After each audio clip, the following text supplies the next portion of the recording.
Hi, I'm going to read a story to you today called The Araboolies of Liberty Street.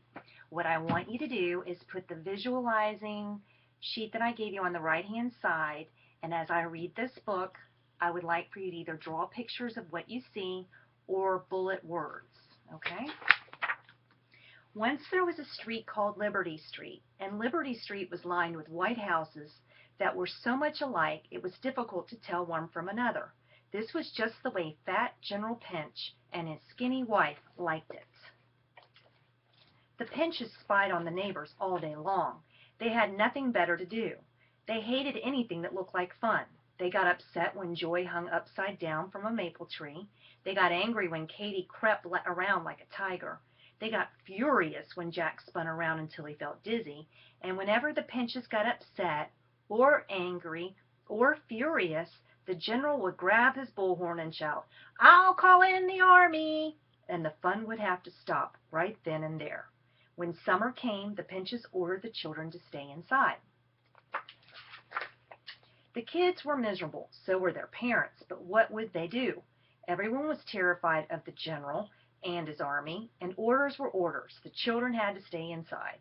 It was a lonely time.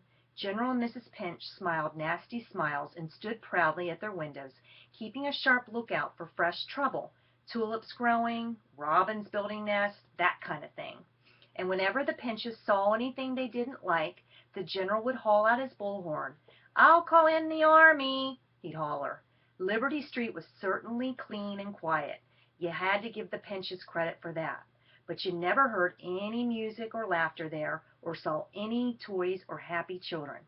It was a sad place, and that made the Pinches very glad. Then one day the Araboolies came to Liberty Street and moved in next door to the Pinches. They gave the general and his wife a lot to look at. For one thing, there were dozens and dozens of them.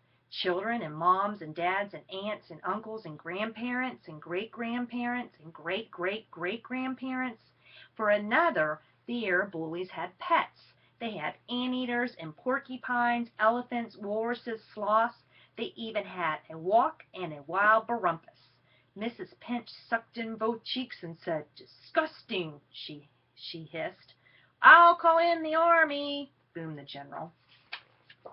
But that didn't bother the Araboolies. They didn't speak English. They didn't know what those Pinches were screaming about. Now the Araboolies came from an island far away where people are born with colorful skin. Strangely enough, however, the Araboolies were never the same color from one day to the next. For example, one day Grandfather Araboolie might be orange, Auntie Araboolie blue, and Baby Araboolie pink. But Gramps could just as easily have woken up yellow, Auntie green, and Baby purple. You just never knew.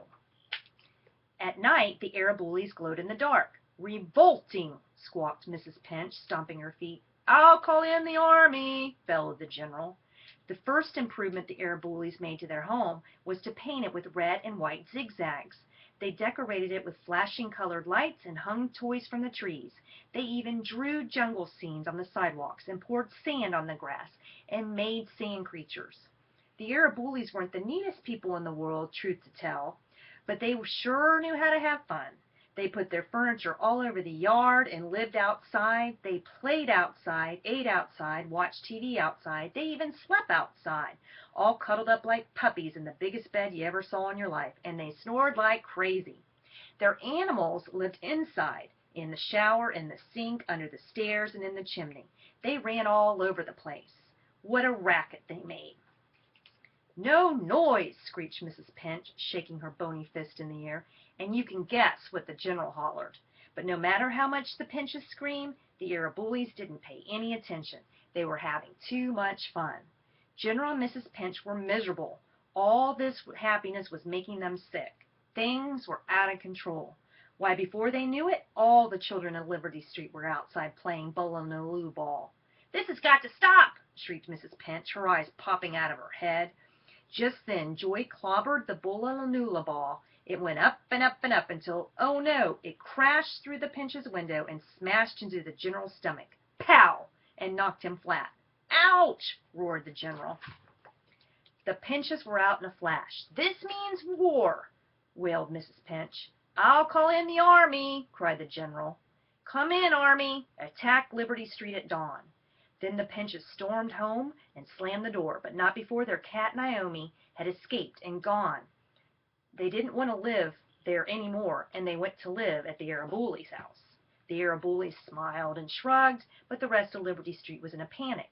The army was coming. Doors were locked, blinds were pulled down. Everyone was terrified. Everyone, that is, except Joy.